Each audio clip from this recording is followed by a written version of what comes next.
we are on another Inside Lansing, and I'm here with Jake Gourley, principal of TF South. Jake, thank you for being on the show. Thank you, it's my pleasure.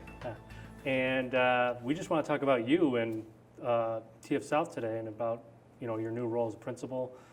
Tell us what the transition has been like. You're a teacher that's been here for a long time. You're known by everybody. What has the transition been for moving from teacher to principal? Well, it's been interesting. Lots of fires to put out on a daily basis that I didn't experience as a teacher. So that's kind of been a baptism by fire, so to speak. But I've lived in the community a long time and taught for 18 years before taking on this role. And so I feel pretty comfortable with the relationships that I have with people in the community. And I care a lot about the school, and I think that shows. You said relationship with people.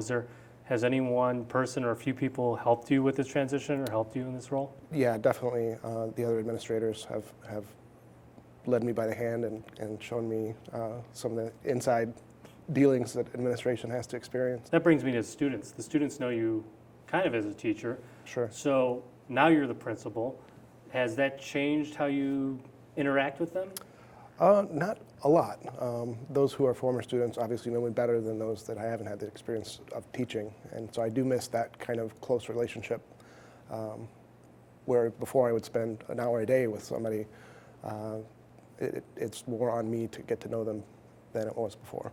So you have to know everybody in the school. Do my best.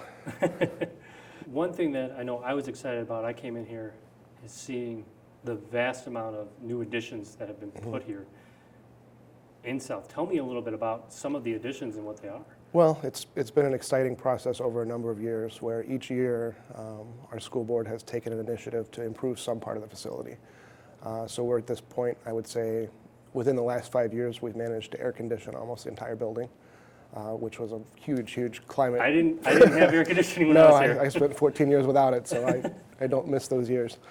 But infrastructure-wise, those kinds of improvements. But we've also repurposed some areas of the building. So for example, in the old gymnasium, one of the balconies that was kind of a storage space has been renovated into a state-of-the-art fitness center.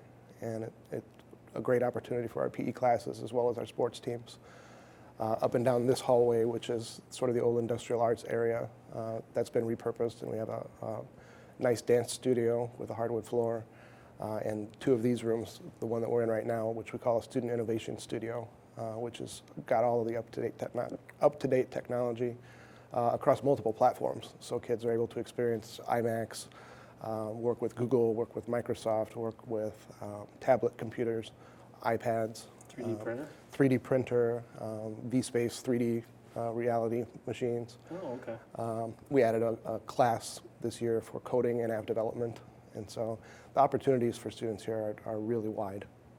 Did you get a chance to use any of this stuff yourself, try it out? I've tried out the 3D thing, and it was really something. I could feel like a human heart in my hand and dissect it. And really? Just, yeah, I mean, I can't imagine the applications. How do you, maybe on a daily basis or at least a weekly, what do you have fun with in the role? There's got to be something fun. Oh, for sure. Well, anytime you have a chance to interact with students. What's been exciting for me was before I decided I was going to apply for this position, I just did a lot of listening. And so I came up with a 19-page vision for the school. And seeing bits and pieces of that come into reality has been really, really rewarding. One of the things that I set up was there's an organization out of Colorado called the Schools of Opportunity. And they look at schools similar to ours where maybe test scores and demographics are not Harvard material. But what opportunities can be provided for students and how can they grow and get out and see the world. And so I kind of looked at that and I listened to our staff. And so I created 9 change agent teams, and they meet once a month with 9 specific goals. One of them, for example, is a STEAM program, science, technology, engineering, the arts, and math. And so they're planning a STEAM night to involve some of our feeder schools and to get kids excited about science and technology. I'm working with someone behind the scenes to actually try to install a wind turbine in our garden that would provide lighting and irrigation for our garden off-grid. And so those things are really exciting. Coming in here, I mean, I can feel the changes just in the school and with the kids and everything, and just seeing everything, how it has changed. Culture and climate are really important. And yeah.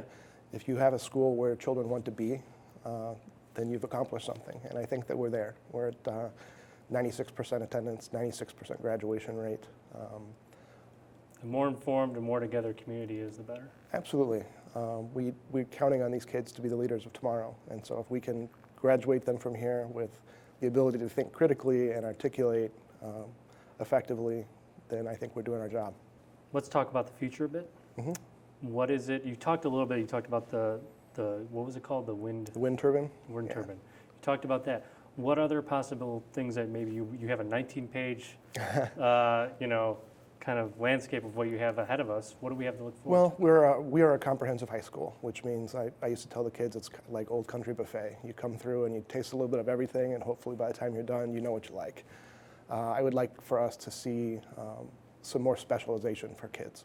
And we're heading in that direction. So for example, a lot of our career and technical education programs, it's a 2 or 3 year commitment, and the kids can leave with Microsoft Office certification or a sanitation certificate if they've gone through the culinary program. What's pretty exciting about the curriculum here is that every student who achieves a TF South diploma, which is 96% of those who walk through our doors, have met the minimum entrance requirements for state universities. And so somebody at 14 may not necessarily know if college is the right fit for them, but we make sure that at the bare minimum, when they graduate from here, that that's an opportunity that's available. And our guidance department offers assistance in the financial aid process and the college application process. They do a Monday after-school program to assist kids with that. And to date, we're at about $7.4 million in offerings and scholarships for our senior class. Wow. And I expect that number to go up in the next few months. Why did you stay with South? Why do you like South? You know what? The day I walked in here for an interview, the then department chair, Mrs. Steinman, took me on a walking tour, and instantly I felt at home.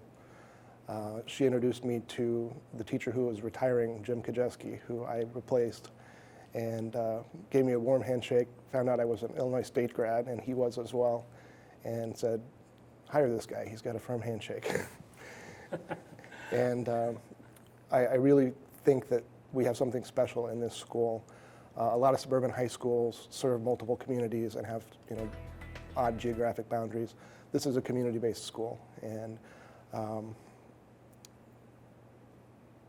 I really feel like the school and the community are intertwined and are supportive of one another, and I never thought of going anywhere else. This is where I'm supposed to be.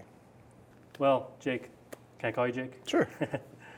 Thanks for letting us come today. We really appreciated finding out what it's like for you to be in this role and just find out a little bit more about South.